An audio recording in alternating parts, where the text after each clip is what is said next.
Selamat malam buat Bapak Pendeta dan adik-adik katekisan.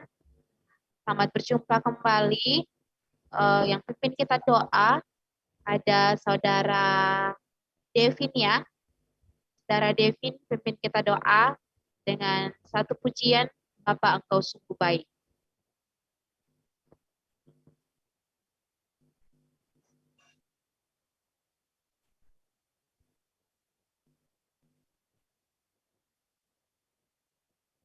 Baik, jadi sebelum kita mulai pembelajaran katekisasi kita pada malam hari ini, mari kita mengangkat satu pujian, Bapa Engkau sungguh baik.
Baik, mari kita segera berdoa, kita berdoa.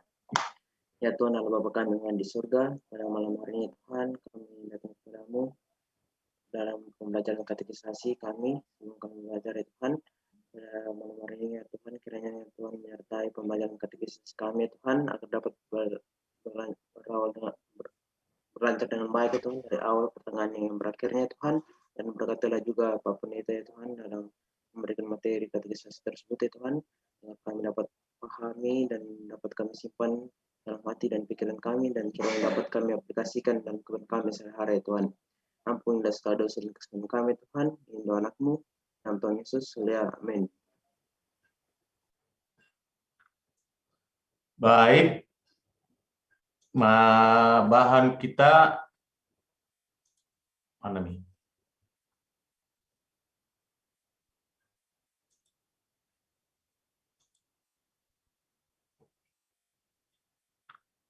Berdoa dengan benar.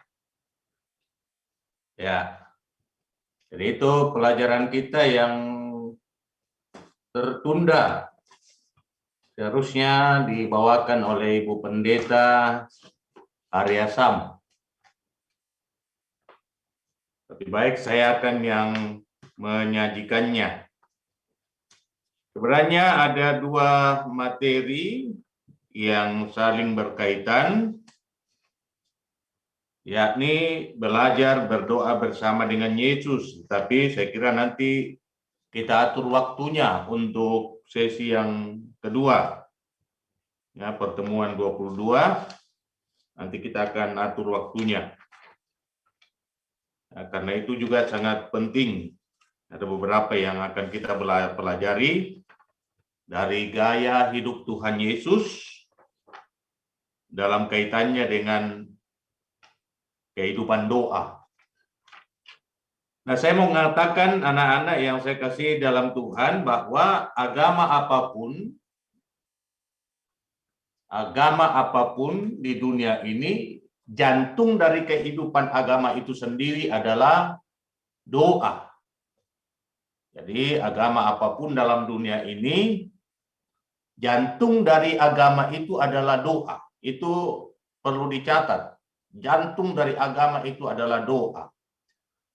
Nah, karena itu, jikalau ada agama yang tidak lagi hidup sesuai dengan hakikat dari dirinya, maka ia sesungguhnya menjadi agama yang mati.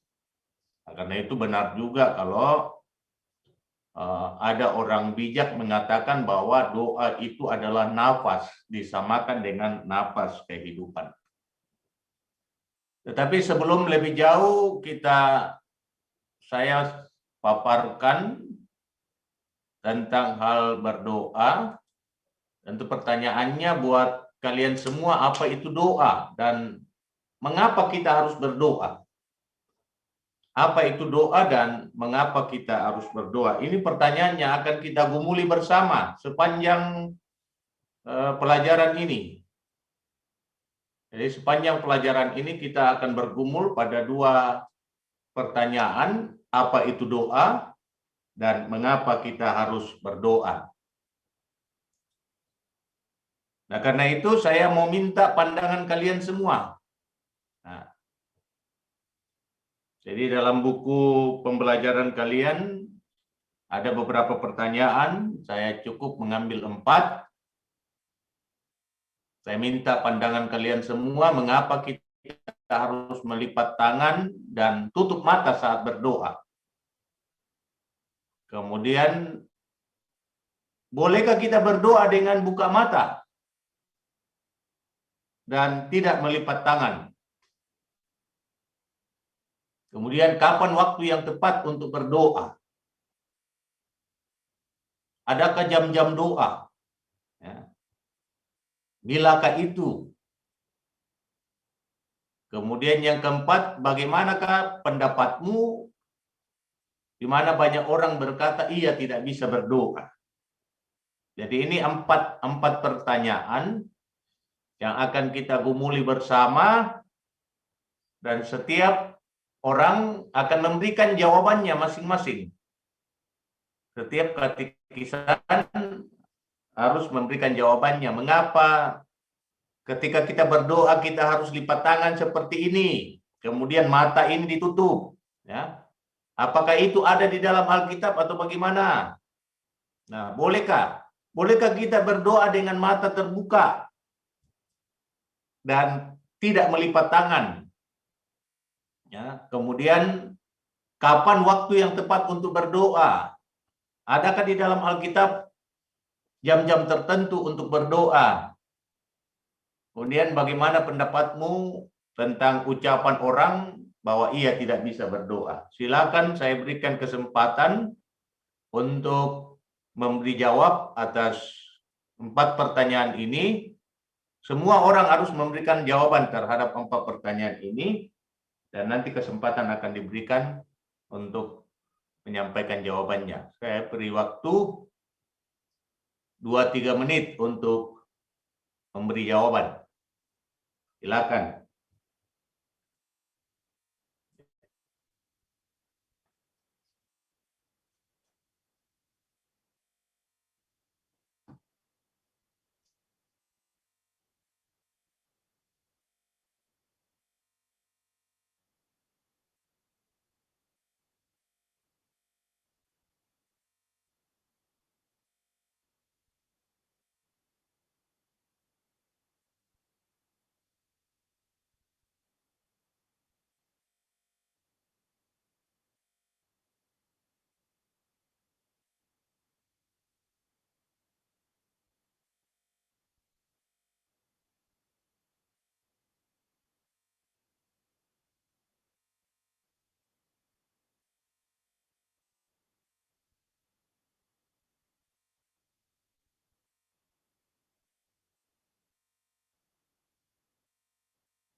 Oke, sudah selesai?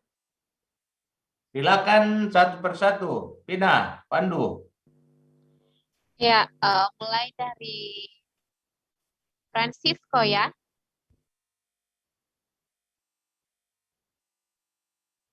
Silakan. Baru nomor 1, Kak. Baru nomor 1. Apa-apa, Ji? Dila. Kalau nomor 1 pasti nomor 2 juga. Iya, Dila.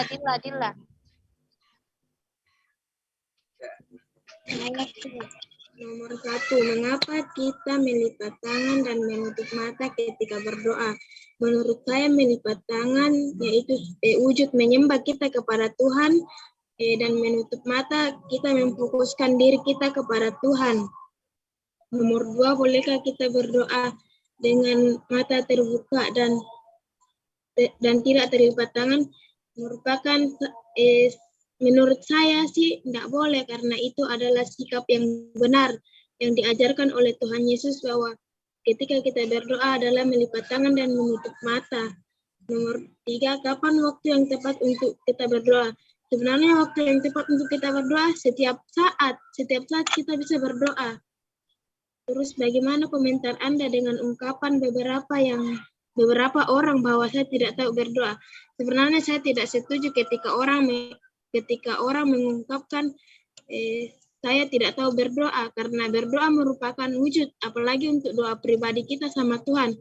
Masa tidak tahu berdoa merupakan wujud komunikasi kita tersendiri kepada Tuhan. Jadi apapun yang kita sampaikan itu hanya yang tahu Tuhan dan kita, begitu. Oke, lanjut Okta dan Fernandito. Okta dulu, baru Fernandito.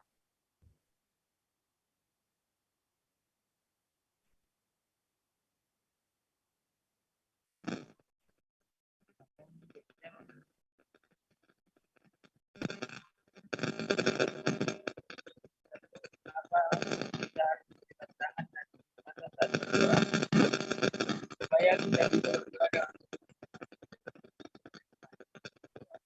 Bolehkah kita berdoa dan bukan tangan? Saya boleh, asal kita bisa kapan saja, kapan waktu yang tepat untuk berdoa. Kapan saja kita kegiatan atau kegiatan.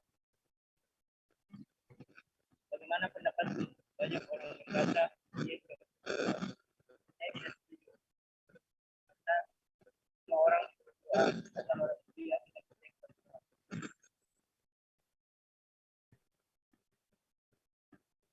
Ya, Okta. Kasih dekat mic-nya ya, Dek, ya, karena terlalu jauh.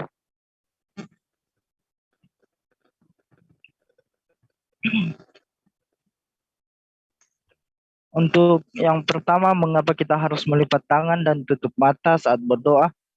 Menurut saya melipat tangan itu sebuah simbol sebagai permohonan atau memohon. Terus menutup mata itu sebagai simbol keseriusan. Jadi kenapa kita harus melipat tangan dan menutup mata itu supaya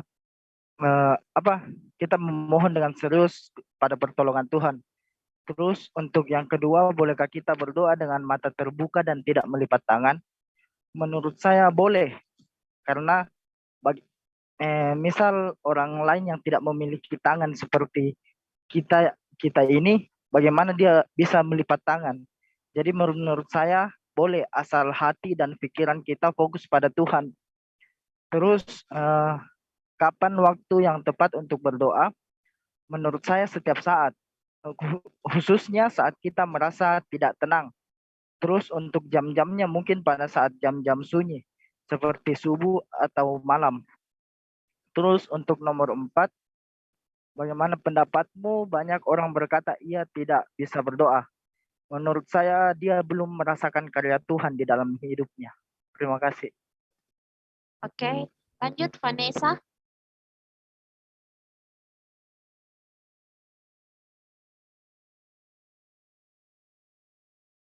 Vanessa. Yang nomor 1 itu mengapa kita melipat tangan dan tutup mata? Ya, kalau melipat tangan itu tandanya kita memohon kepada Tuhan, dan kalau tutup mata itu kita fokus berdoa kepada Tuhan. Nomor 2, bolehkah kita berdoa dengan mata terbuka dan tidak melipat tangan? Boleh, tapi takutnya kurang fokus dan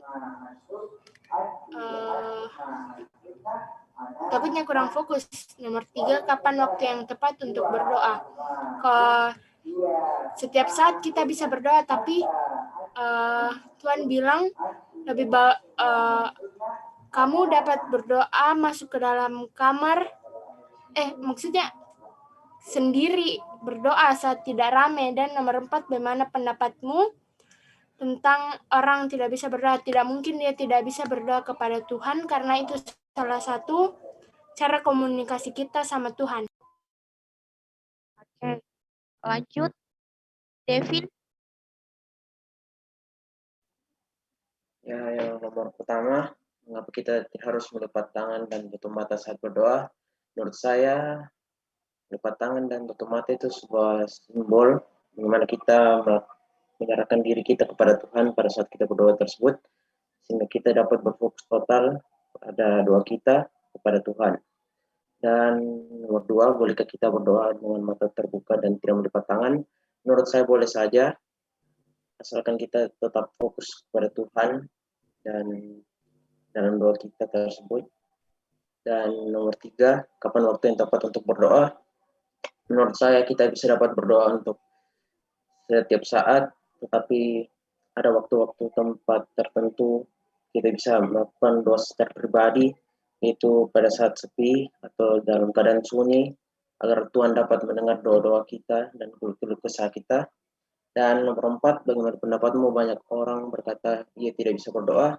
Menurut saya tidak mungkin dia tidak bisa berdoa, karena doa merupakan cara kita meminta pertolongan Tuhan dan memuliakan Tuhan. Terima kasih. Ya, berikutnya Francisco.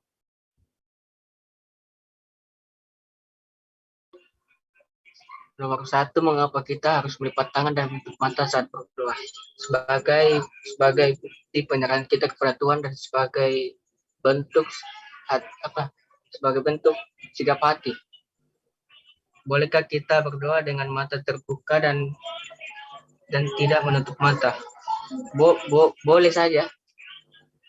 Kapan waktu yang tepat untuk berdoa? Setiap hari, kapanpun bisa. Bagaimana komentar Anda dengan ungkapan beberapa orang bahwa saya tidak tahu berdoa? Dia tidak mungkin tidak tahu berdoa, karena berdoa adalah cara komunikasi kita kepada Tuhan. Skill.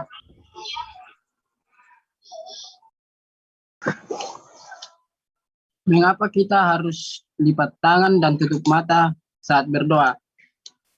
Ketika kita melipat tangan, itu sebagai simbol bahwa kita hanya menyembah kepada Tuhan. Dan ketika kita menutup mata, itu berarti bahwa kita sudah fokus untuk meminta pertolongan dan berbicara kepada Tuhan.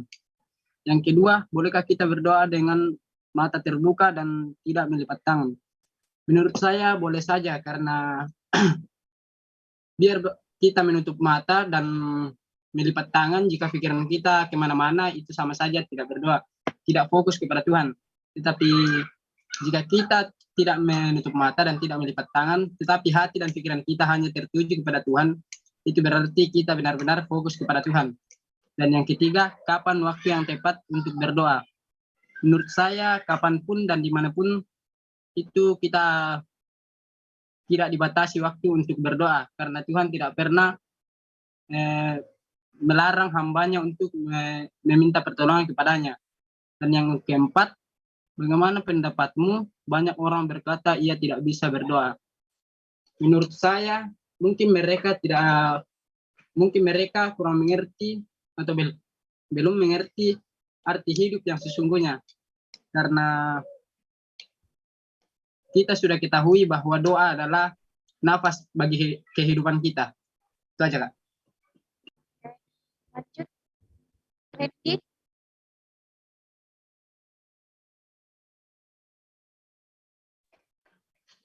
Mengapa kita melipat tangan dan tutup mata ketika berdoa? Sebagai bukti penyerahan diri total dan segala kerendahan hati. 2. Bolehkah kita berdoa dengan mata terbuka? Menurut saya tidak boleh, karena Allah tidak bisa dilihat manusia secara kasat mata. 3. Kapan waktu yang tepat untuk berdoa? Setiap waktu, kapan saja dan dimanapun kita berada. 4. Bagaimana komentar Anda dengan ungkapan beberapa orang bahwa saya tidak tahu berdoa? Menurut saya, semua orang diajarkan untuk berdoa, dan pasti orang tersebut bisa berdoa. Jika Ya, Jessica? Mengapa kita melipat tangan dan menutup mata ketika berdoa? Melipat kedua tangan menjadi satu tanda sebagai bukti kita fokus dan ingin menyatu dengan Allah. Dan menutup mata menunjukkan bahwa Allah tidak bisa dilihat manusia secara kasat mata. Bolehkah kita berdoa dengan mata terbuka dan tidak melipat tangan? Menurutku boleh, Ji. Tapi ketika kita membuka mata kita dapat melihat setiap kejadian di sekeliling kita dan hal tersebut dapat mengganggu konsentrasi kita kepada Allah. Kapan waktu yang tepat untuk berdoa? Setiap saat. Bagaimana komentar Anda dengan ungkapan beberapa orang bahwa saya tidak tahu berdoa? Menurutku kayak tidak percaya, karena berdoa itu satu-satunya cara yang Allah tentukan untuk menghampirinya. Oke, lanjut, Jason.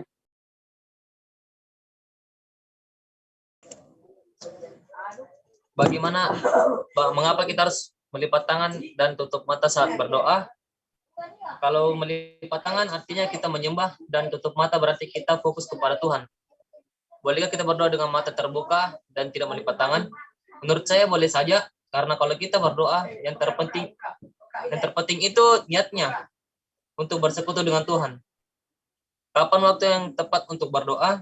Kalau menurut saya, Kak, dalam keadaan kapanpun dan dimanapun, Kak.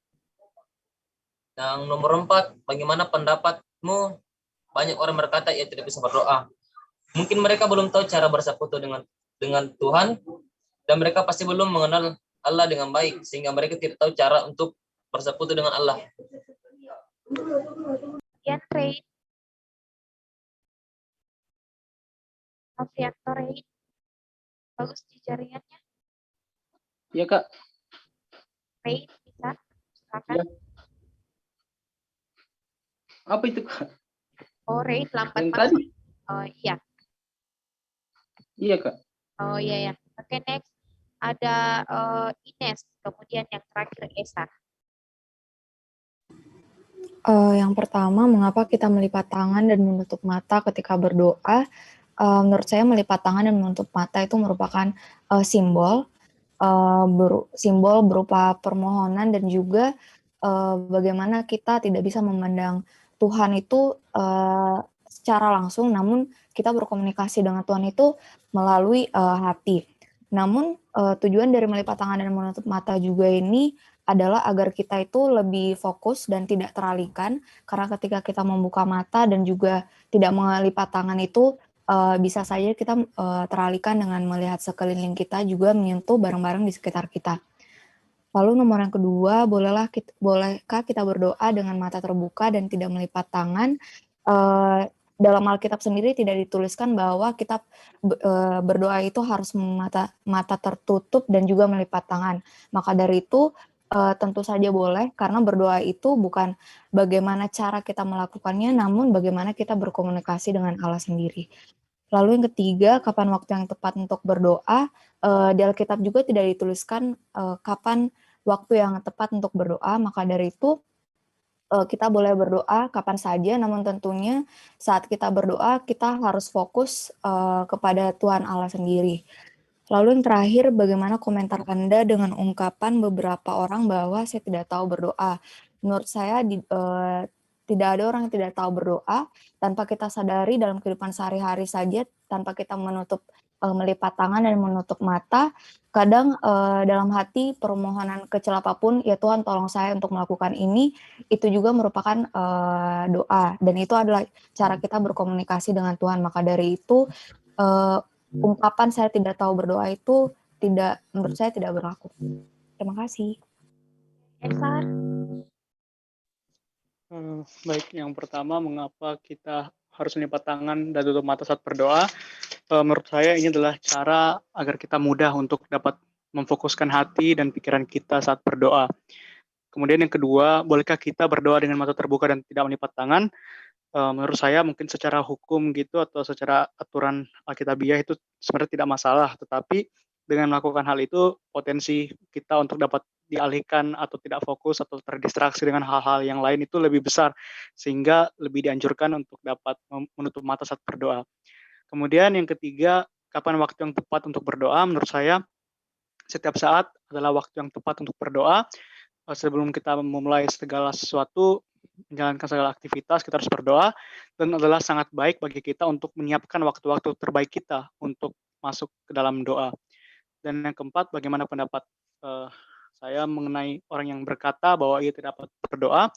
Saya tidak setuju dengan pernyataan ini, karena menurut saya doa itu telah menjadi suatu gaya hidup bagi setiap orang yang percaya, dan mungkin dia berpikir dia tidak dapat berdoa karena mungkin dia mendengar bahwa doa itu harus dipanjatkan dengan kata-kata yang indah dan sebagainya. Menurut saya doa juga itu tidak perlu dipanjatkan dengan suatu kata-kata yang indah, karena itu merupakan suatu aktivitas yang menunjukkan hubungan pribadi kita dengan Tuhan. Mungkin seperti itu. oke, sudah selesai, Pak.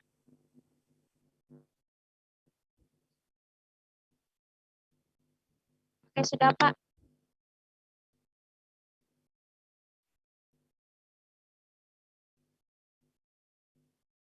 Suaranya, Pak. Suaranya. Mute-nya, Pak. Tidak ada Listra masuk. Izin, Pak. Lagi ada tugas dari sekolah, kayaknya bagian OSIS. Oke. Baik, kita mau melihat kembali semua jawaban yang ada, semua ada benarnya. Nah, sebelum saya membahas apa itu doa, saya mengajak kita semua untuk menyadari dengan siapa kita sedang berhadapan. Ya, itu yang pertama. Dengan siapa kita berhadapan? Apakah kita sedang berhadapan dengan manusia atau kita sedang berhadapan dengan Allah? Sehingga dengan itu kita akan memiliki sikap yang baik di dalam membangun komunikasi. Ya. Ada beberapa yang sudah menyampaikan tadi tentang hal berdoa menunjuk kepada kefokusan kita untuk berkomunikasi dengan Allah. Jadi saya mau mengatakan seperti ini, kalau kita semua sadar bahwa kita sedang berhadapan dengan Tuhan, maka kita tidak akan berani menatap Dia. Ada sebuah kisah yang diangkat oleh Tuhan Yesus di dalam Lukas pasal 18. Lukas pasal 18, khususnya di ayat yang ke-13. Tentang seorang pemungut cukai yang datang berdoa, namun di depannya juga ada seorang Farisi, ahli Taurat. Coba baca Lukas pasal 18 ayat 13. Siapa yang mau baca?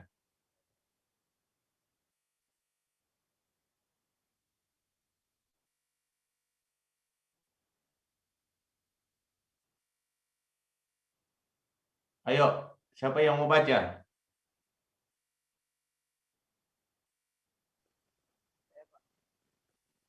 Coba baca ayat yang ke-13.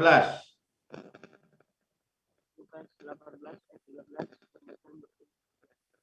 Tapi pemungut cukai itu berdiri jauh-jauh bahkan ia tidak berani menengadah ke langit, melainkan ia memukul diri dan berkata, "Ya Allah, beranilah aku orang berdosa ini." Ya, jadi pertama kita harus sadar bahwa Tuhan itu mulia, Tuhan itu agung, sedangkan kita ini orang berdosa. Sehingga di dalam keberdosaan itu, pemungut cukai tidak berani memandang ke langit. Tidak berani melihat kemuliaan Tuhan. Dia hanya tertunduk dan memukul-mukul dirinya. Sambil berkata, "Ya Allah, kasihanilah aku, orang yang berdosa ini." Jadi kalau orang Yahudi yang sedang menjalani proses pertobatan, dia akan melakukan prosesi doanya seperti itu. Dia pukul-pukul dirinya. Ya. Dia pukul-pukul mukanya sambil bercucuran air mata dan tidak akan pernah berani untuk menengadah. Mengapa? Karena ia sedang berhadapan dengan pribadi yang sangat agung, pribadi yang sangat mulia. Dia sedang berkomunikasi dengan pribadi yang sangat agung, pribadi yang sangat mulia. Memang di dalam Alkitab tidak ada perintah untuk menutup mata dan melipat tangan. Kalau kalian nanti jalan-jalan ke Israel, akan melihat cara orang Israel berdoa. Ya. Bagaimana mereka berdoa. Teristimewa kalau kalian sedang berada melihat doa orang Israel, orang-orang Yahudi di depan tembok ratapan. Ya. Betul-betul mereka menunduk di hadapan Tuhan. Dan ketika mereka meninggalkan tempat itu, mereka tidak langsung membelakangi tempat itu, melainkan melangkah beberapa langkah ke belakang, lalu setelah itu membelakangi tempat itu. Mengapa? Karena mereka menyadari betul bahwa di hadapan mereka itu ada pribadi yang agung, ada pribadi yang sangat mulia. Nah, karena itu ada yang disebut sakinah. Jadi tempat kemuliaan Tuhan. Nah, kalau orang Islam ketika ada orang yang menikah, mereka sering mengatakan semoga menjadi keluarga yang sakinah. Apa itu sakinah? Keluarga yang mulia, yang dimuliakan oleh Allah. Nah, kan itu doa. Semoga orang ini dimuliakan oleh Allah, diagungkan oleh Allah. Jadi ada sakinah, ada tempat yang agung, ada tempat yang mulia. Ya. Dan tempat yang agung itulah yang disebut dengan tabernakel. Tempat di mana kemuliaan itu ada, sehingga seorang imam sekalipun ketika ia masuk ke dalam ruang Maha Kudus, ruang tabernakel, ia tidak akan pernah berani untuk menegadakan matanya ke atas. Ia akan menunduk dan mengatakan seperti yang dikatakan oleh pemungut cukai ini. Kasihanilah aku, orang yang berdosa ini. Nah, kemudian kenapa ada tradisi melipat tangan dan menutup mata jikalau di dalam Alkitab sendiri tidak ada aturan seperti itu? Ya. Alkitab sendiri kan tidak ada petunjuk-petunjuk bagaimana cara kita berdoa. Tidak ada petunjuk. Kecuali Tuhan Yesus mengatakan, jikalau kamu mau berdoa, katakanlah seperti ini. Jadi Tuhan Yesus hanya mengajarkan bagaimana kita mengatakan sesuatu kepada Allah. Tetapi ia tidak mengatakan kalau kamu berdoa, lipatlah tangan, tutuplah mata. Enggak. Ya. Karena doa itu adalah komunikasi pribadi. Jadi hubungan pribadi seseorang dengan Allah. Tetapi intinya ialah apakah kita fokus dalam hal berdoa. Di situ intinya. Sehingga melipat tangan, ini sebenarnya tradisi dari gereja barat ya. Ya, kalau kita melihat gambar-gambar Tuhan Yesus ya seperti ini karena budaya dari barat, bukan budaya dari timur.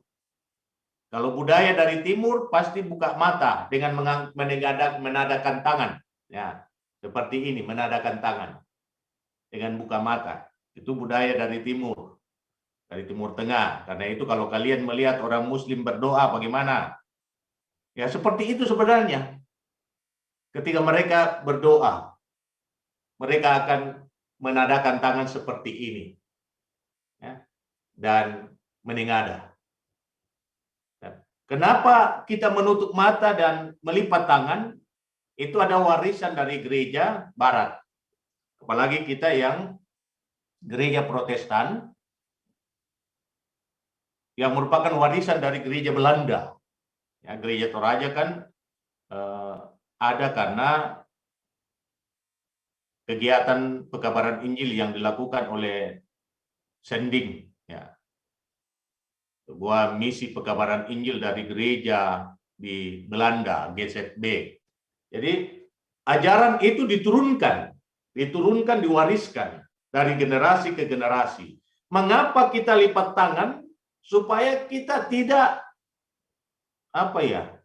tidak terpengaruh lagi dengan hal-hal yang ada di sekitar kita. Ya. Ada nyamuk melengket di pipi kita, ya.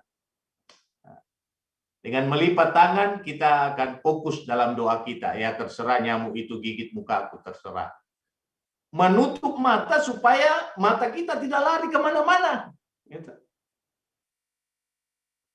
Mata kita tidak memandang kiri kanan. Jadi betul-betul ini diarahkan supaya kita fokus. Ya. Fokus kepada sosok yang sedang kita hadapi. Pribadi yang sedang kita hadapi. Dan karena itu pertanyaan yang kedua, bolehkah kita berdoa dengan mata terbuka dan tidak melipat tangan? Silakan saja. Tetapi ingat, Anda sedang berhubungan dengan pribadi yang agung. Jangan sampai kau terpengaruh dengan hal-hal yang ada di sekitar. Saya mau mengajak kita untuk memahami apa yang dialami oleh Petrus, ya, Petrus. Sekalipun ini tidak ada kaitannya dengan doa. Ya. Pada saat mereka sedang ada di dalam kegelapan malam, dan dalam situasi gelap itu mereka berhadapan dengan gelombang yang sangat besar, dan angin taufan yang membuat mereka tidak bisa bergerak maju ataupun mundur. Ya, angin sakal yang membuat mereka tidak bisa bergerak. Dalam kondisi gelapnya malam, tiba-tiba Yesus datang. Yesus datang menjumpai mereka, dan ketika murid-murid melihat hal itu, ketakutanlah mereka dan menganggapnya bahwa Yesus itu hantu.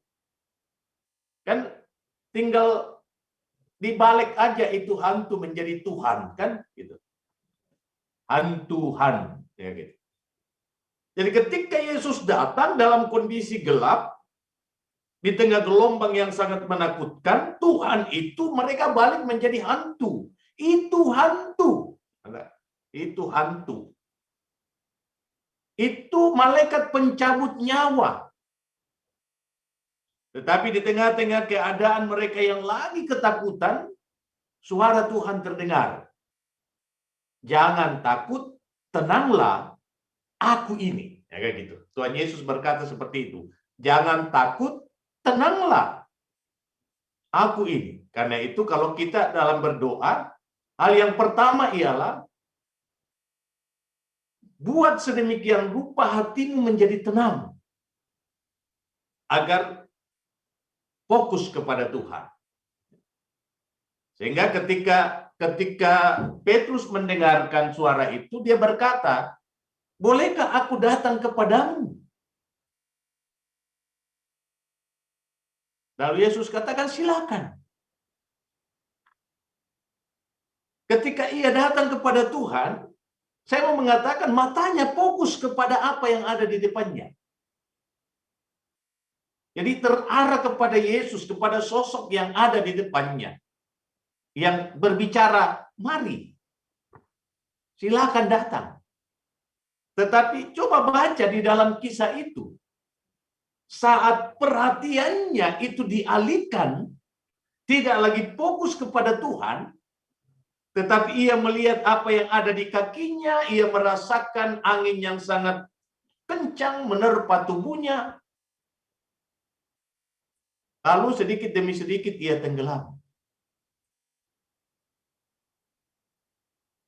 Nah, dalam keadaan seperti itu baru ia kembali fokus. Tuhan, tolong aku. Orang yang tidak percaya ini. Jadi sekali lagi, banyak yang sudah ngomong tadi ya, ini hanya dalam soal fokusnya kita berhadapan dengan pribadi yang mulia. Fokusnya kita berhadapan dengan pribadi yang agung. Jadi kalau anak-anak katekisasi mau berdoa dengan tidak menutup mata dan dengan melipat tangan, silakan. Alkitab sendiri tidak memberikan anjuran, ya, perintah untuk melipat tangan dan menutup mata. Enggak ada itu. Tetapi yang mau dikatakan di dalam firman Tuhan, adakah engkau fokus kepada Tuhan atau tidak? Nah, kan gitu, Mazmur mengatakan seperti ini, tujukan pandanganmu kepada Tuhan, maka mukamu tidak akan malu tersipu-sipu, kan di situ. Mukamu akan berseri dan tidak akan malu tersipu-sipu. Itu yang dikatakan oleh pemazmur. Yang kedua ialah, nah ini nanti renungan pagi kalian bisa dengarkan. Nah, hal berdoa itu adalah hal menyembah. Hal berdoa itu adalah hal menyembah. Nah, kata sembah ini dalam budaya orang Timur adalah menelungkup di hadapan yang agung sambil mencium kakinya. Saya mengajak kita untuk memahami hal ini. Hal berdoa adalah hal menyembah. Kita sedang ada di depan yang maha agung dan kita menyatakan kerendahan kita di hadapannya dengan langsung tiarap. Itu arti kata ibadah itu tiarap. Tiarap dan mencium kakinya. Nah, ingat ketika Yesus ada di Betani. Ada satu keluarga, 3 bersaudara, 1 laki-laki, 2 perempuan. Yang laki-laki namanya Lazarus. Yang perempuan namanya Marta dan Maria. Di mana Maria berada? Ia duduk dekat dengan kaki Yesus. Dia duduk dekat kaki Yesus mendengarkan apa yang diucapkan oleh Yesus. Jadi ia fokus kepada Yesus. Karena itu kita harus pahami kenapa yang dipilih Maria itu benar, sedangkan yang dilakukan oleh Marta itu tidak benar. Padahal kedua-duanya dilakukan untuk melayani Tuhan. Marta sibuk di dapur, kesibukannya itu dia lakukan karena ia sedang mau melayani yang terbaik untuk Tuhan. Tetapi Maria tidak demikian. Ia fokus kepada pribadi yang ada di depannya karena tidak selamanya kesempatan itu ada. Tidak selamanya kesempatan itu ada. Dan karena itu doa harus kita pahami sebagai kesempatan yang Tuhan berikan selagi kita masih bernapas. Sehingga kita tidak mau melalukan kesempatan itu. Kita tidak tahu besok apakah kita masih hidup atau kita mati. Ayo, siapa yang bisa memberikan jaminan bahwa dia besok masih hidup atau mati? Tidak bisa. Jadi selagi kita masih bernapas, itulah kesempatan yang Tuhan berikan. Untuk apa? Untuk membangun relasi dengan Dia. Disitulah Maria mendapatkan acungan jempol dari Tuhan. Dia berada di mana? Dia berada di bawah kaki Yesus. Silakan membaca itu. Dia berada di bawah kaki Yesus. Nah, kita kembali menarik ke belakang. Ketika seorang pemungut cukai lalu mengikut Yesus, namanya Lewi. Kemudian ia mengadakan pesta untuk menjamu Tuhan Yesus. Lalu Tuhan Yesus diundang ke rumahnya dan ia mengadakan pesta. Lalu tiba-tiba dalam suasana pesta itu masuk seorang perempuan sundal. Masuk seorang perempuan sundal. Nah, bisa kita, tentunya kita pasti bertanya-tanya, ini perempuan ini tidak tahu adab, ya, tidak tahu adab, tidak tahu susila. Mengapa? Karena yang empunya pesta ini adalah seseorang yang mulia, yang agung. Seorang yang mulia dan agung. Ia menjamu Tuhan. Ia melayani Tuhan. Wajar jika orang-orang Farisi yang ikut dalam pesta itu mengeluh. Ini seorang rabi, kok mau-maunya didekati oleh perempuan sundal. Perempuan itu langsung ada di bawah kakinya. Lalu perempuan itu menangis, air matanya membasahi kaki Yesus. Kemudian ia memakai rambutnya untuk membersihkan air mata yang jatuh di kaki Yesus. Jadi gambaran seperti ini mau menunjukkan kepada kita dengan siapa kita berhadapan. Sehingga sikap kita sangat menentukan apakah kita diterima oleh Tuhan atau tidak. Jangan kita beranggapan kalau orang jago berdoa, wah, doanya itu dengan kata-kata yang indah otomatis akan diterima. Apa hebatnya kita dengan orang Farisi, dengan ahli Taurat? Apa hebatnya kita? Mereka itu sudah hafal mati doa-doa yang harus mereka ucapkan setiap saat. Ya kan kita orang Farisi. Satu titik pun mereka tidak lupakan. Nah. Tetapi doa mereka tidak didengar. Mengapa? Karena suasana batin mereka tidak fokus kepada Tuhan. Itulah sebabnya Yesus katakan seperti ini, janganlah kamu berdoa seperti orang Farisi yang selalu datang di tempat-tempat keramaian, di sudut-sudut jalan supaya mereka dilihat. Tetapi masuklah ke dalam kamarmu dan kunci itu dari dalam. Jadi doa itu bukan untuk dipertontonkan, bukan untuk gaya-gayaan supaya kita ini dilihat orang. Bahkan ada orang mempertunjukkan kehidupan doanya dengan yang di sini hitam, nah. Toh, di sini hitam, baru apa yang bagian kaki di bawah ini yang orang Toraja bilang katara, biji-biji kaki, mata-mata kaki itu hitam, mau menunjukkan bahwa mereka hebat di dalam berdoa. Tetapi Yesus katakan, oh, tidak seperti itu. Kalau kamu mau berdoa, masuk ke dalam kamarmu, kunci dari dalam dan berbicaralah kepada Bapamu di sorga. Nah, itu hal berdoa. Sehingga masuk ke dalam pertanyaan yang ketiga, kapan waktu yang tepat untuk berdoa, juga tidak ditentukan. Tetapi harus ada waktu-waktu khusus di mana kita sudah atur sedemikian rupa untuk membangun komunikasi dengan Tuhan. Bagi orang Israel, ada 3 waktu yang ditentukan bagi mereka untuk berdoa. Yakni doa pagi sebelum ayam berkokok. Jadi bagi orang Israel, ketika mereka tidak berdoa sebelum ayam berkokok, ya, nilai hidup mereka tidak lebih daripada ayam. Masa ayam yang harus membangunkan mereka? Nah, ini budaya ini diakomodir oleh saudara-saudara kita kaum muslim, doa subuh. Ya, doa subuh. Tetapi itu kan sudah berkokok ayam. Nah, kita ingat pada saat penyaliban, sebelum ayam berkokok 3 kali, engkau telah menyangkali aku 3 kali. waktu doa yang seharusnya Petrus mengagungkan nama Tuhan, justru di situ dia pakai untuk menyangkali Tuhan. Ya gitu.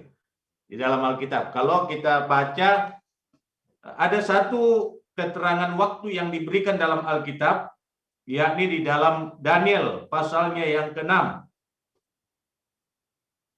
Coba buka Daniel pasalnya yang ke-6.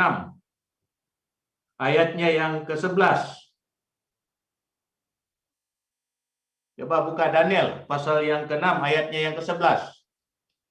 Ada waktu doa bagi orang Yahudi. Ini waktu doa khusus loh, yang tidak boleh dilalaikan. Bagi saudara kita yang Muslim kan ada 5 waktu. Kalau saudara kita orang Yahudi ada 3 waktu. Nah di situ. Coba baca, sudah dapat? Siapa yang bisa baca kitab Daniel pasal 6 ayat yang ke-11? Kemudian arah kiblatnya jelas.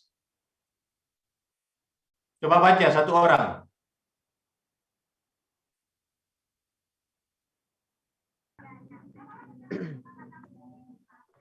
Demi didengar Daniel bahwa surat perintah itu telah dibuat. Pergilah ia ke rumahnya, dalam kamar atasnya ada tingkap-tingkap yang terbuka ke arah Yerusalem. 3 kali sehari ia berlutut berdoa serta memuji Allahnya, seperti yang biasa dilakukannya. Ya, seperti yang biasa dilakukannya. Kebiasaan, tradisi. Kemudian kiblatnya ke Yerusalem. Jadi sekarang kita bisa paham orang Muslim kenapa kiblatnya ke Mekah. Karena itu mereka transfer dari ajaran orang Yahudi. Orang Yahudi berdoa harus kiblatnya ke Yerusalem. Kenapa di Yerusalem? Di sana ada tabut Tuhan, di sana ada tabernakel. Itu kiblat. Arah kita berdoa harus menuju ke Yerusalem bagi orang Yahudi. Kemudian kapan mereka harus berdoa? Doa rutin. Doa rutin setiap hari ada 3 kali. Yaitu pada subuh sebelum ayam berkokok, pada siang setelah mereka istirahat dari kerjanya, dan pada waktu malam. Ya, menjelang malam petang, setelah mereka mengakhiri semua rutinitasnya. Jadi 3 waktu ini dipakai oleh orang Israel ketika memulai aktivitas, mereka harus memulainya dengan doa. Dalam perjalanan waktu yang diberikan Tuhan, ada istirahat mereka untuk mengisi lambung mereka, tetapi setelah itu mereka langsung pergi menghadap Tuhan, mensyukuri kesempatan yang masih ada dan memohon kiranya Tuhan memberkati untuk kegiatan selanjutnya. Dan setelah semua hal dikerjakan dalam 1 hari itu selesai, maka mereka datang lagi menghadap Tuhan, mensyukuri penyertaan Tuhan, seraya memohon supaya Tuhan menyertai untuk melewati malam itu. Sehingga kita bisa paham ya, kenapa Yesus pada pagi-pagi benar, sebelum ayam berkokok, ia sudah bangun berdoa. Pun demikian di siang ketika ia beristirahat, ia pakai kesempatan itu, kemudian murid-muridnya mencari dia dan mereka menemukan bahwa ia sedang berdoa. Kemudian menjelang malam, petang, dia berdoa. Ketika ia sudah memberi makan 5.000 orang, ia menyuruh murid-muridnya ke seberang. Dia sendiri berdoa di atas bukit. Jadi ini waktu-waktu yang dipilih oleh orang Yahudi untuk membangun komunikasi dengan Tuhan. Nah, harusnya itu juga dimiliki oleh setiap anak-anak Tuhan. Waktu-waktu khusus. Tetapi yang jelas bahwa hal berdoa adalah relasi setiap saat dengan Tuhan. Relasi setiap waktu dengan Tuhan. Daud mengatakan, hidupku hanya setelebab dari kuburan. Jadi hidup Daud hanya selangkah dari kuburan, dan karena itu selagi nafas ini masih ada, aku bersyukur kepada Tuhan dan memuliakan Dia. Jadi kayak gitu kan Daud. Jadi doa setiap waktu, tetapi ada waktu-waktu spesial. Dan waktu-waktu spesial inilah yang digunakan oleh orang-orang Yahudi untuk memohon penyertaan Tuhan. Kelanjutan penyertaan Tuhan di dalam Mazmur dia katakan seperti ini, lanjutkanlah kasih karuniamu kepadaku. Nah, itu di dalam Mazmur. Kemudian menutup semua kegiatan mereka datang bersyukur kepada Tuhan, seraya memohon kiranya Tuhan menyertai sepanjang malam yang akan dilewati. Itu waktu doa bagi orang Yahudi. Nah, ini ditransfer oleh orang-orang Muslim. 5 waktu. Jadi Isya, subuh, lohor, asar, maghrib. Nah, itu ditransfer oleh orang-orang Islam. Nah, kemudian bagaimana pendapatmu dengan adanya orang berkata, saya tidak berdoa. Nah, itu perlu dipertanyakan. Dengan orang lain saja dia bisa berkomunikasi, masa dengan Tuhan tidak bisa berkomunikasi? Dengan teman kita banyak bercerita, sedangkan bercerita dengan Tuhan kita tidak bisa. Doa itu adalah komunikasi hati. Doa adalah komunikasi hati kita kepada Tuhan. Mengungkapkan isi hati kita di hadapan Tuhan. Mazmur mengatakan seperti ini, curahkanlah isi hatimu di hadapannya. Tuhan adalah Allah kita. Nah, jadi kita harus tumpahkan isi hati kita di hadapan Tuhan. Apa yang ada di dalam hati kita? Tuhan, saya sakit, tolong don aku. Saya tidak mempunyai andalan lain selain Engkau. Ya. Bacaan kita hari Minggu tadi, perempuan yang 12 tahun telah mengalami pendarahan. Dia datang dan berkata pada dirinya dengan menyentuh jubahnya saja, aku percaya aku pasti sembuh. Ya. Jadi hal-hal seperti itu yang harus kita bangun. Ya. Kita bangun komunikasi dengan Allah, ungkapan hati akan kebutuhan yang paling hakiki, dan kebutuhan itulah yang akan dijawab oleh Tuhan, bukan keinginan. Jadi Tuhan menjawab bukan keinginan kita, tetapi kebutuhan kita. Apa yang paling kita butuhkan. Karena itu bedakan antara keinginan dengan kebutuhan. Kebutuhan adalah sesuatu yang betul-betul mendesak untuk kita nikmati. Tetapi keinginan belum tentu itu kita butuhkan.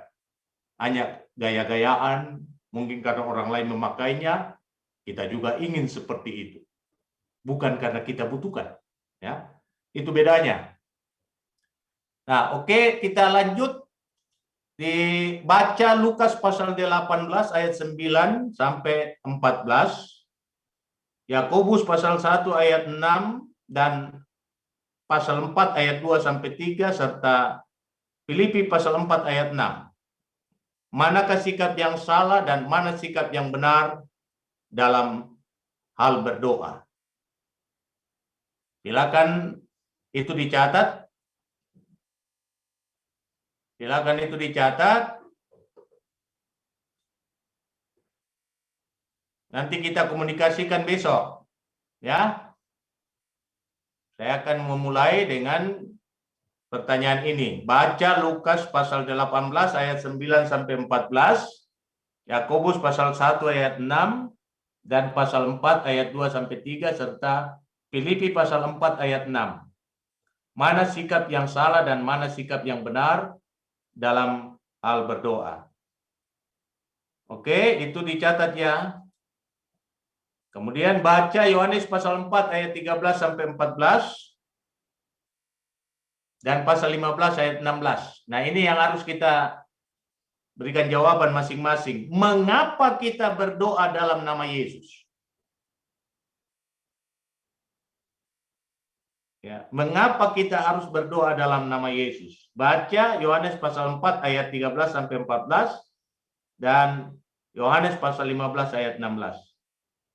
Saya berikan kesempatan untuk mempersiapkan jawaban 2 menit. Ya.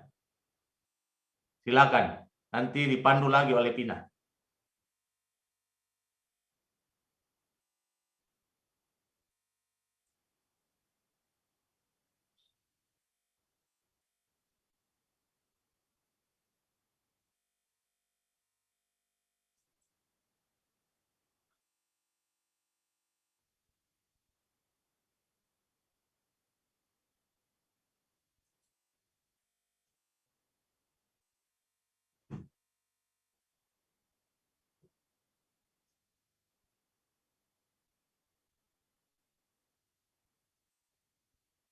Mengapa kita berdoa dalam nama Yesus?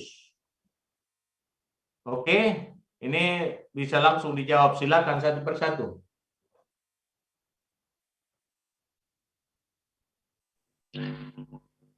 Ya, mulai dari Randy.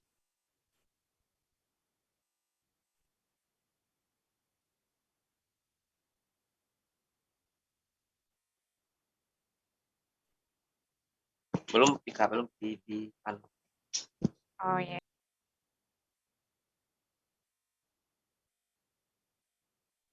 Vanessa, Vanessa sudah? Sudah, Kak. Ya, silakan. Di situ Tuhan bilang, kalau kamu menyebut dalam nama Dia, Tuhan akan memberikan apa yang kamu minta. Oke. Kemudian Jessica.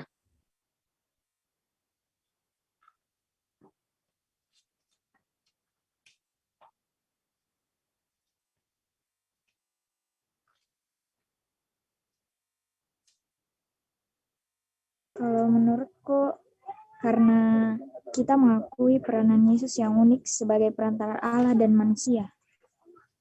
Oke. Lanjut. Dila.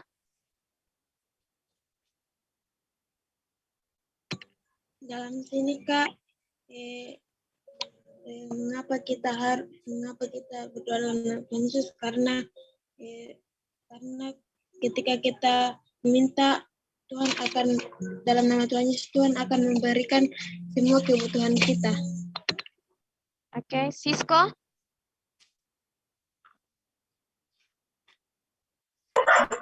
Belum Kak. Yehezkiel. Menurut saya seperti yang Tuhan katakan dalam Yohanes 14 ayat 13 sampai 14 dan 15 ayat 16. Apa yang kamu minta di dalam nama aku, maka aku akan memberikannya. Oke. Marcel, Yurlianto Marcel. Belum ini Kak, belum. Jason.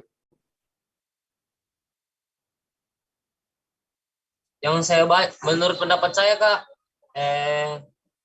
segala sesuatu yang diminta dalam nama Yesus itu akan diberikan kepada kita dan akan diberikan kepuasan atas apa yang kita minta. Oke, silakan Okta dengan Fernandito. Kasih dekat anunya. Naik. Mengapa kita berdoa dalam nama Yesus? Menurut saya dari bacaan ini di 3 ayat yang kita baca itu, di 3 ayat saya menurut saya itu Yesus menjamin apa yang kita minta dalam namanya, karena di setiap ayat yang kita baca saat ini selalu tertulis apa yang kamu minta dalam namaku, aku akan melakukannya.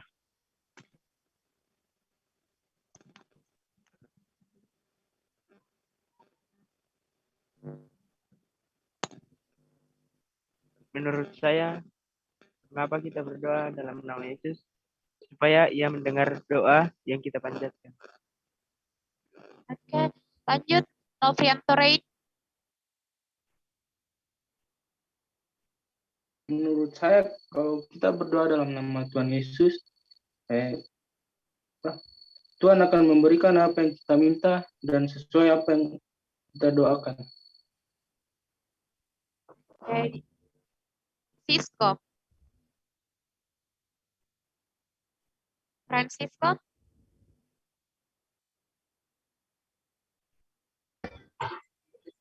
Sedikit enggak. Devin. Mengapa kita berdoa dalam nama Tuhan Yesus? Karena di sini menjelaskan dalam Yohanes 14 ayat 13 sampai 14. Kalau kita berdoa dalam nama Tuhan Yesus, maka Tuhan akan mendengar doa tersebut dan akan mengabulkannya. Yurlianto Marcel. Sudah.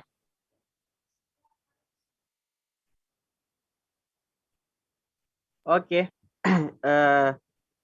Yohanes pasal 4 ayat 13 sampai 14 dan pasal 15 ayat 16. Mengapa kita berdoa dalam nama Yesus? Karena hanya dalam nama Yesus ada kuasa untuk mengabulkan permintaan yang kita butuh. Dan itu pun yang betul-betul sama halnya yang dikatakan Bapak Pendeta tadi. Kalau cuma untuk gaya-gaya mungkin Tuhan pikir-pikir lah begitu. Oke. Makasih. Novrianto Rein sudah ya? Sudah. Sudah, Kak. Oke, Ines. Baik, untuk pertanyaan mengapa kita berdoa dalam nama Yesus. Jadi dalam Yohanes 14 ayat 13 sampai 14 ini dinyatakan bahwa ketika kita berdoa dalam nama Yesus, maka doa kita akan dikabulkan. Namun sebenarnya sepenangkap saya dari sini adalah Yesus ini sebagai perantara antara kita dengan Allah Bapa. Dengan kita berdoa dalam nama Tuhan Yesus, maka di sini Tuhan Allah Bapa akan menjawab doa kita karena kita datang dengan dalam nama anaknya yaitu Yesus. Namun juga dari ayat pasal 15 ayatnya yang ke-16 itu berdoa sesuai dengan kehendak Allah itu, berdoa dalam nama Yesus itu sama juga dengan berdoa untuk hal-hal yang sesuai dengan kehendak Allah. Oke. Kemudian Sar. Mengapa kita berdoa dalam nama Tuhan Yesus? Menurut ayat ini, menurut saya itu adalah bukti kepercayaan kita kepada firman Tuhan, kepada Tuhan Yesus bahwa Dia adalah sumber segala sesuatu, sehingga ketika Dia berkata bahwa apapun yang kau minta dalam namaku, dalam doa itu, maka Tuhan Yesus melakukannya. Maka ketika kita berdoa dalam nama Tuhan Yesus, kita percaya akan perkataan Tuhan Yesus tersebut. Dan melalui doa kita, Allah Bapa akan dipermuliakan juga. Oke, terakhir Francisco. Mengapa kita berdoa dalam nama Tuhan Yesus? Agar apa yang kita doakan akan dikabulkan.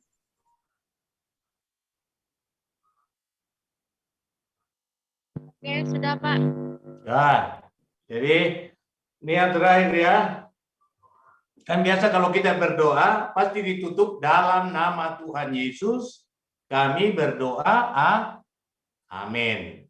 Jadi itu selalu ditutup dengan kalimat itu. Nah, saya mau mengajak kita semua, ya anak-anak katekisasi untuk memahami seperti yang saya sudah uraikan tadi, doa adalah ungkapan hati, ungkapan hati. Nah, yang kita tujukan kepada siapa? Kepada Tuhan, ya kepada Tuhan.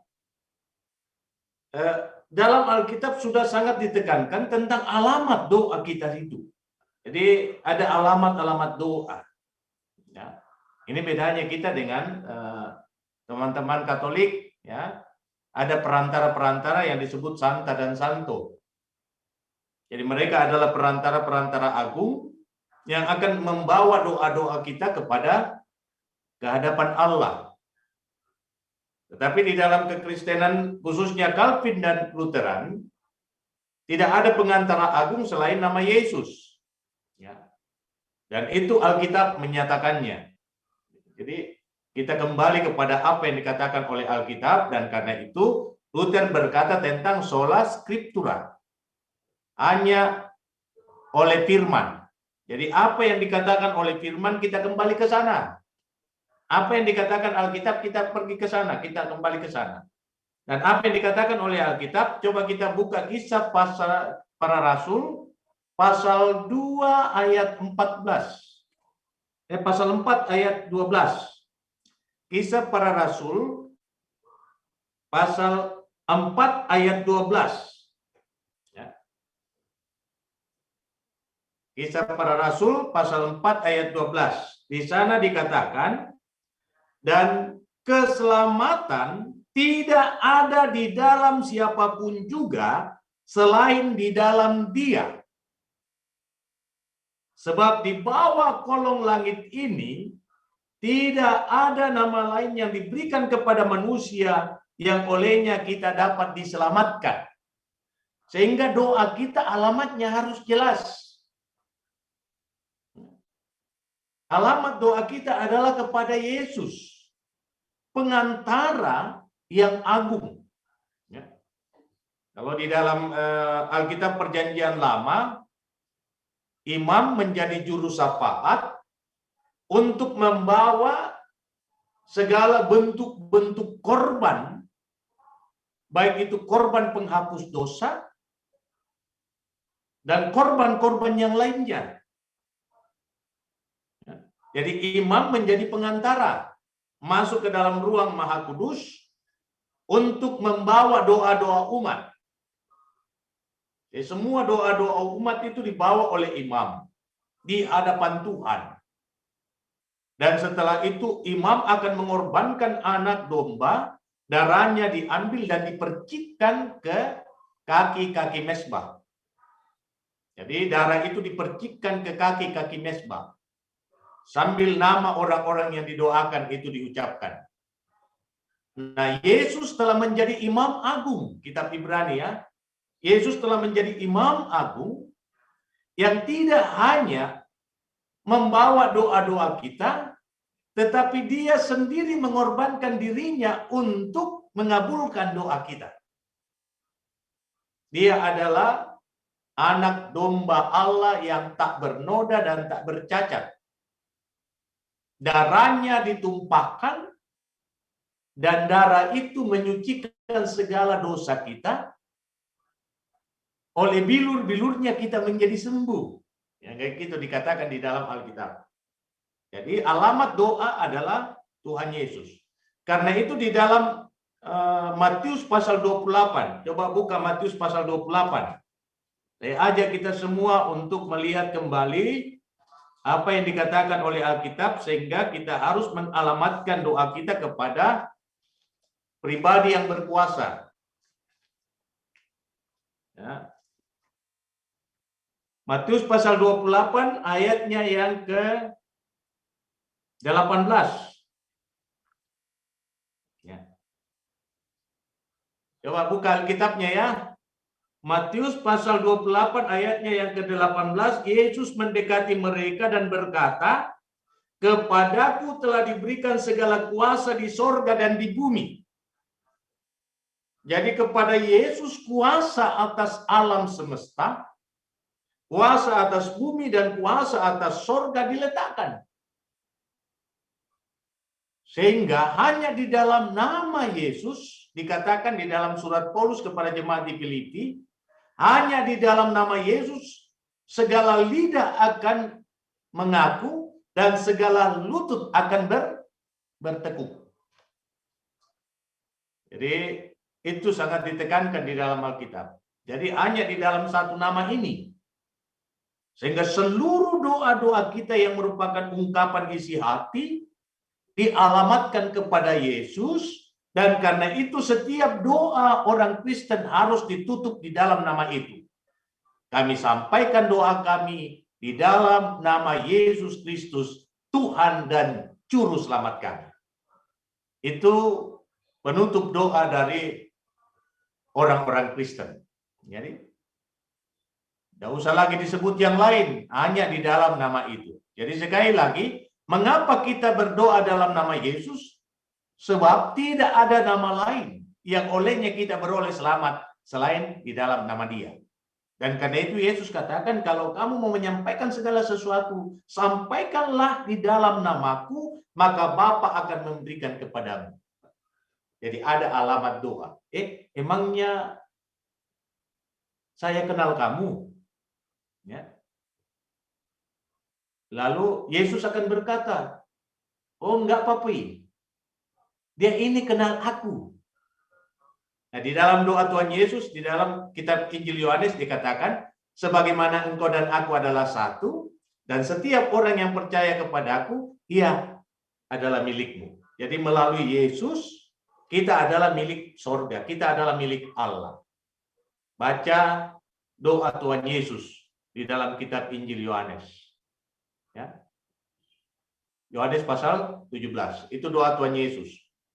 Dia meminta supaya tidak satupun daripada orang yang percaya kepadanya itu hilang di hadapan Tuhan. Nah, itu doanya. Dia minta Bapa supaya tidak satupun daripada mereka ini yang percaya kepadaku hilang di hadapanku. Sama seperti aku dan engkau adalah satu, demikianlah mereka dengan kita adalah satu. Nah, gitu. Dia berharap supaya kita menyatu dengan dia. Sehingga ketika kita menghadap takhta pengadilan Tuhan, maka di situ sang anak domba akan menjadi hakim. Dia yang akan menentukan siapa yang akan masuk surga dan siapa yang akan masuk neraka. Nah, itu dicatat di dalam pertama Yohanes pasalnya yang kedua. Nah, pertama Yohanes pasalnya yang kedua dikatakan seperti ini.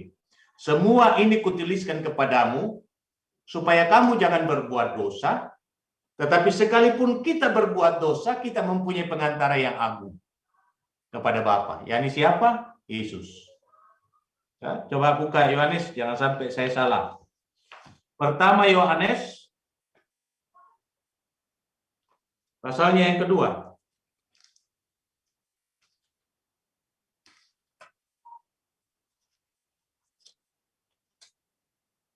Ya, Kristus pengantara kita. Pertama Yohanes pasal 2 ayat 1, anak-anakku, hal-hal ini kutuliskan kepada kamu, supaya kamu jangan berbuat dosa, namun jika seorang berbuat dosa, kita mempunyai seorang pengantara agung pada Bapa, yakni Yesus Kristus yang adil. Ya? Jadi kita mempunyai pengantara yang agung. Dia telah menebus kita, dan karena itu jangan lepaskan dia. Nah, ini kan kita mengarah kepada pengakuan pribadi. Nanti kalian di sini berarti komitmen untuk menyatu dengan Tuhan. Dan karena itu kalian jangan melepaskan dia. Di dalam pengakuan Petrus, ketika Yesus bertanya kepadanya, menurut kamu siapa aku? Petrus mengatakan engkau adalah Mesia, engkau adalah juru selamat. Dan Yesus mengatakan, Petrus, bukan engkau yang mengatakan, tetapi roh yang ada di dalammu yang mengatakan hal itu. Karena itu kepadamu kuserahkan kunci kerajaan sorga. Apa yang kau lepaskan di dunia akan terlepas di sorga. Apa yang kau ikat di dunia akan terikat di sorga. Ya gitu. Jadi ada kunci kerajaan diserahkan kepada kita. Ya, terserah kepada kita mau dibuang atau bagaimana, mau tetap dijaga. Itu adalah pilihan pribadi kita semua. Jadi sekali lagi, mengapa kita berdoa dalam nama Yesus? Karena hanya dalam nama itu keselamatan manusia dijaminkan. Nah, sekali lagi, hanya di dalam nama itu keselamatan manusia dan dunia seantaranya dijaminkan. Karena itu jangan alamatkan doamu kepada yang lain, tetapi alamatkan doamu kepada Tuhan Yesus. Akhiri doamu di dalam nama Tuhan Yesus, Juru Selamat kami berdoa. Oke? Saya kira itu yang terakhir. Kemudian ini saya kira jawabannya sudah jelas. Jikalau demikian halnya, apakah doa itu? Doa adalah komunikasi intens, komunikasi pribadi antara manusia dengan Allah, dan karena itu tidak boleh ada di antara kita berkata bahwa saya tidak bisa berdoa. Di dalam Kejadian pasal 18, Allah datang kepada Abraham, itu Sodom dan Gomora akan kuhancurkan. Nah, lalu Abraham ingat kemenakannya di sana, Lot. Lalu dia berbicara kepada Tuhan, Tuhan, di sana ada kemenakanku, ada keluarganya. Ya, mungkin saja ada orang yang percaya kepadamu. Apakah engkau akan menghancurkan Sodom dan Gomora? Dan jikalau engkau menghancurkan Sodom dan Gomora, maka engkau juga menghancurkan orang benar. Lalu terjadilah tawar-menawar di situ. Tuhan, kalau ada 50 orang benar di sana, apakah engkau akan menghancurkan Sodom dan Gomora? Allah katakan tidak. Karena 50 orang benar di sana, aku tidak akan menghancurkan. Lalu ada tawar-menawar lagi, bagaimana kalau 10? Bagaimana kalau 5? Di 5 itu Tuhan katakan, aku tidak akan menghancurkan Sodom dan Gomora karena 5 orang yang percaya kepadaku. Nah, berapa orang yang percaya kepada Tuhan? Kan pertimbangannya Abraham seperti ini. Lot kan orang kaya. Dia punya banyak pekerja. Dia adalah orang yang takut akan Tuhan. Nah, dia saja sekeluarga sudah 4 orang. Dia, istrinya, dan 2 orang anaknya. Nah, dari sekian banyak orang yang dia pekerjakan, pasti ada yang mengikut Lot. Ya, dihitung-hitungan Abraham, ya cukuplah 5 orang. Tapi ternyata yang didapati berapa orang? Hanya 4 orang. Itu pun sisa 3. Karena istri Lot tidak percaya. Dia masih terikat dengan harta duniawi. Karena itu artinya setengah percaya. Dia masih menoleh ke belakang. Tuhan katakan ya, you lari. Jangan kau menoleh ke belakang. Selamatkan dirimu. Lari. Ya. Nah itu doa Abraham. Aku tidak menghancurkan Sodom dan Gomora karena 5 orang percaya di sana. Tetapi yang kedapatan hanyalah 4. Itu pun dari 4 tinggal 3. Jadi doa adalah ungkapan hati, permintaan khusus kita kepada Tuhan, dan itu kita ungkapkan. Ya, tidak perlu kata yang bertele-tele. Tuhan Yesus mengatakan jangan kamu berdoa dengan kata-kata yang bertele-tele. Ya, ungkapkan apa yang ada di dalam hatimu. Ya, dalam Markus pasal 14 juga seperti itu. Saya kira ini di Markus ini kan doa di Getsemani. Jadi betul-betul apa yang dirasakan oleh Tuhan Yesus. Dia katakan, papi, tolong dong. Lakukan semua ini daripadaku. Tetapi dia sadar bahwa bukan keinginannya yang jadi. Kehendak Tuhanlah yang jadi. Karena itu kita serahkan kepada Tuhan. Biarlah Tuhan sendiri yang menjawab doa kita. Oke, saya kira itu saja. Nanti kita akan lanjutkan, waktunya akan dikomunikasikan. Ada tugas tadi. Sebelumnya ada di halaman ini. Baca ini, coba catat. Baca ini Lukas pasal 18, nanti akan di Sergi, nanti ini bahan kita. Lukas pasal 18, Yakobus dan Filipi, mana sikap yang salah dan mana sikap yang benar dalam berdoa. Jadi itu nanti kita akan komunikasikan sebagai pembuka pertemuan kita selanjutnya, yakni belajar berdoa bersama dengan Yesus. Oke, saya serahkan kembali kepada Dina. Oke, demikianlah pertemuan kita pada malam hari ini. Sebelum ditutup, saya mau menginfokan kepada adik-adik katekisan bahwa kita akan retreat tanggal 9 sampai tanggal 11 di Malino ya. Jadi teman-teman yang butuh surat izin, semua ambil alamat sekolahnya dan dikirimkan ke Kakak Isa atau Kakak Vina ya, atau share saja di grup. Kemudian jangan lupa disiapkan fotokopi surat baptis, fotokopi akta kelahiran, dan 1 lembar foto ukuran 3x4. Oke, itu nanti diinfokan lagi di grup ya. Oke, yang tutup pertemuan kita pada malam hari ini ada kekasih kita Jessica ya. Jessica, tutup kita dalam doa. Sebelum berdoa, pimpin 1 lagu. Aku yakin Tuhan.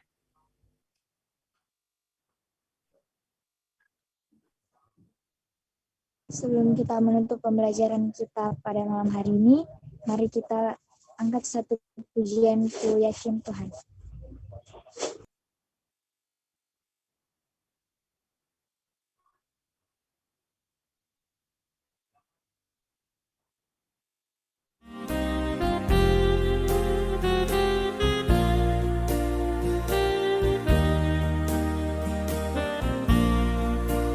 Yakin Tuhan tuntun langkahku serta membuka jalan bagiku. Jika sungguh berserah dan berdoa padanya, Tuhan membuka jalan bagi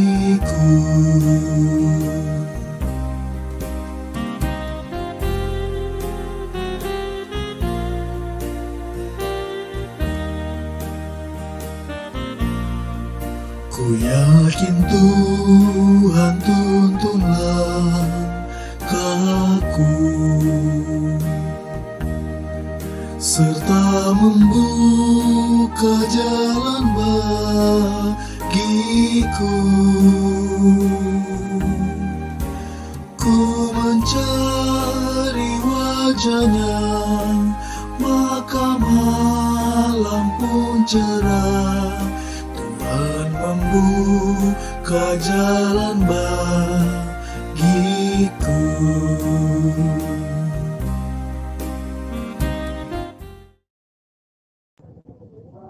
Mari kita satu dalam doa, kita berdoa. Tuhan Allah Bapa di surga, terima kasih atas berkat rahmat penyertaan-Mu, sehingga kami dapat melaksanakan pembelajaran katekisasi kami pada malam hari ini.